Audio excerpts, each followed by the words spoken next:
تو اسلام ہمیں صرف نماز پڑھنے کا طریقہ نہیں سکھاتا، وہ یہ بھی سکھاتا ہے کہ کس طرح صاف ستھرے رہو، وہ یہ بھی سکھاتا ہے کہ گھر میں کیسے داخل ہو اور گھر سے باہر کیسے جاؤ، وہ یہ بھی سکھاتا ہے کہ تمہاری خوراک کیسی ہو کہ جس کی وجہ سے تم صحت مند رہو. صحت کے لیے آپ کو اپنی عادات کو درست کرنا ضروری ہے، اور ان عادات میں کھانا پینا بھی شامل ہے، اور کھانا پینا بھی ایک عبادت ہے.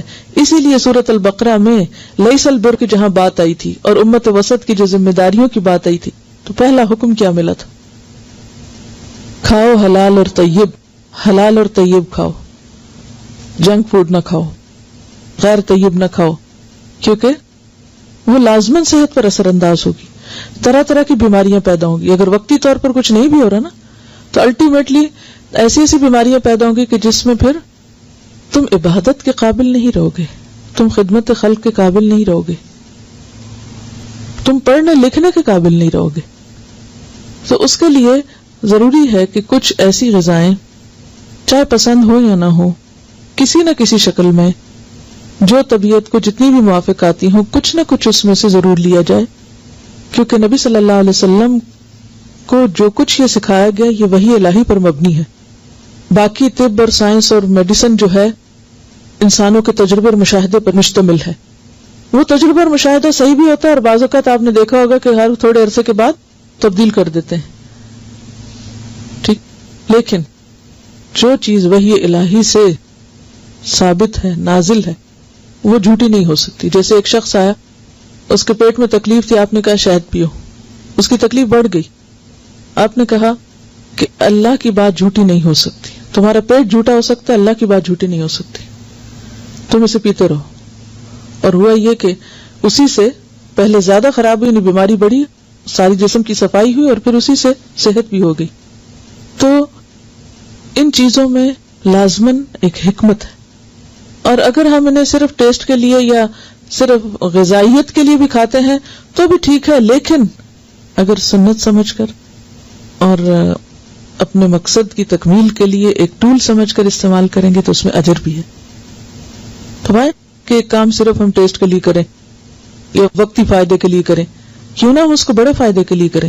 اور وہ بڑا فائدہ کیا ہے؟ اجر، آخرت کا فائدہ. کر ہم دنیا کا کام رہے ہیں، کھا پی رہے ہیں اور ساتھ ثواب بھی کما رہے ہیں. یہی عقل مندی ہے نا، یہی حکمت ہے. ترمذی کی روایت میں ہے، آپ صلی اللہ علیہ وسلم صبح پانی میں شہد ملا کر پیا کرتے تھے. یہ پیٹ کی تمام بیماریوں کا بہترین علاج ہے. اگر روزانہ 1 کپ نیم گرم پانی میں 1 بڑا چمچہ خالص شہد ملا کر نہار منہ پیا جائے، اس سے وزن اور پیٹ بھی کم ہوتا ہے. نمبر 2، نبیذ تمر بھی آپ پیتے تھے. نبیذ تمر، تمر کہتے ہیں کھجور کو. نبیذ تمر 7 چھہارے یا کھجوریں رات کو 1 گلاس پانی میں کسی مٹی کے برتن میں ڈال کر رکھ دیں اور صبح پانی پی لیں، اور چاہیں تو کھجوریں یا چھہارے بھی کھا لیں. یہ مکمل ناشتہ بھی ہے اور صحت کا راز بھی ہے. اب اس میں آپ دیکھیے کہ خالی پانی پی لیں تو بھی ٹھیک ہے. بعض لوگوں کو بہت کھجور کھانا جو ہے، اور خاص طور پر موسم کا اگر فرق ہو، کیونکہ ہر موسم میں ہر چیز اس مقدار میں بعض اوقات فائدہ نہیں دیتی، تو اس میں صرف اگر پانی پی لیا جائے تو وہ انرجی آ جائے گی، اور باقی جو اس کے اندر چیزیں ہیں وہ پوری کی پوری نہیں بھی باڈی میں آئے گی تو بھی اس کا فائدہ ہو جائے گا. طب کا یہ اصول ہے کہ جو ٹھنڈے علاقے ہیں، یعنی ٹھنڈے علاقے ہیں، وہاں لوگوں کے معدے جو ہیں وہ گرم ہوتے ہیں، اور گرم علاقوں میں معدے کے اندر ٹھنڈک ہوتی ہے. لہذا گرم علاقوں میں گرم چیز کھانا فائدہ مند ہوتا ہے، جبکہ سرد علاقوں میں سرد چیز کھانا فائدہ مند ہے. اس میں آپ دیکھیے کہ اب سعودی عرب ہے، کتنا گرم علاقہ ہے. کھجور پیدا ہی کہاں ہوتی ہے؟ گرم علاقوں. آم کب پیدا ہوتے ہیں؟ گرمیوں میں.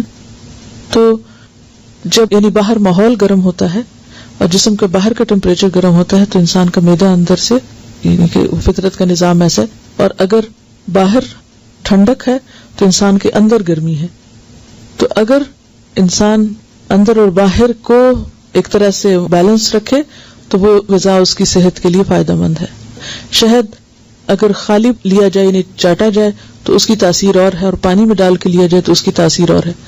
ایک حدیث سے پتہ چلتا ہے کہ اگر کوئی شخص ہر ماہ صرف 3 دن نہار منہ شہد چاٹ لیتا ہے، یعنی پانی میں ڈال کے نہیں پینا، ڈائریکٹ منہ میں ڈال لینا، چمچ سے ڈال لیں یا ویسے کسی چیز سے پی لیں یا ویسے، تو وہ ہر طرح کی بیماریوں سے بچا رہتا ہے. کہ شہد کے اندر ایسی چیزیں اللہ تعالیٰ نے ڈالی کہ وہ اندر جا کے سارے جرمز کو ایک طرح سے کل کرتے ہیں. لیکن پورا مہینہ یہ ہر روز پینے کو نہیں کہا گیا، یا ہر روز کھانے کو نہیں کہا گیا، کیونکہ کوئی بھی فائدہ مند چیز جب اپنی حد سے بڑھتی ہے تو وہ بھی نقصان دہ ہو جاتی ہے. کھجور کا کھانا باعث صحت اور تقویت ہے. آپ نے فرمایا جو آدمی صبح 7 اجوا کھجوریں کھائے وہ اس دن زہر اور جادو کے نقصان سے محفوظ رہتا ہے.